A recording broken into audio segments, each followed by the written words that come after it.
lekek dia. Berbekallah, baik-baik bekal adalah takwa.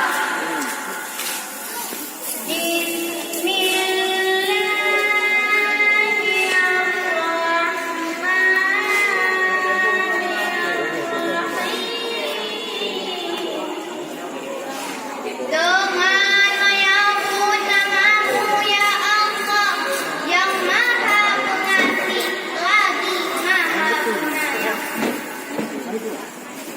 Wa tazawwadu fa inna khairaz zadi taqwa, yang artinya berbekallah, baik-baik bekal adalah takwa. Takwa. Mengapa takwa menjadi bekal yang paling baik untuk akhirat? Karena orang yang takwa selalu berperilaku baik dan mengerjakan amal yang saleh.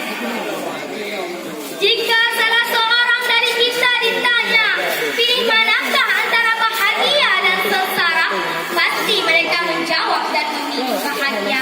Tetapi bagaimana perilaku mereka hidup di dunia ini? Mereka selalu memiliki hawa nafsunya hingga melampaui batas yang digariskan oleh Allah Subhanahu wa taala. Cukup sekian pidato singkat kami akhiri dengan beberapa buah pantun. Kalau ada sumur di ladang, boleh kita menumpang mandi. Kalau ada umur berusia ilmu tim kejadian panjang, Ramadan depan kita berjumpa lagi. Pat manuk yang hana merah, pat penerah yang hana bajo, pat tuto burung long yang hana salah, hana baboy nampak tugo. Urung inang so ijakrong, urung agam so ilmu puntung.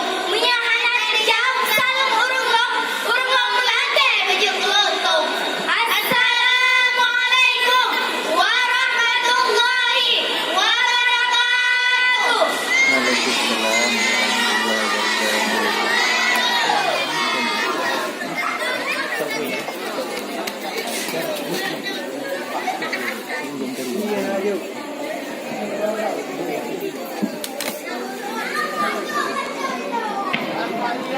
Yang barusan tampil pemegang nomor undian 004 dengan nama grup Muslim yang sejati. Atas nama peserta Nailul Munah, Nur Adiza, Miswatul Khairah, utusan dusun Masjid.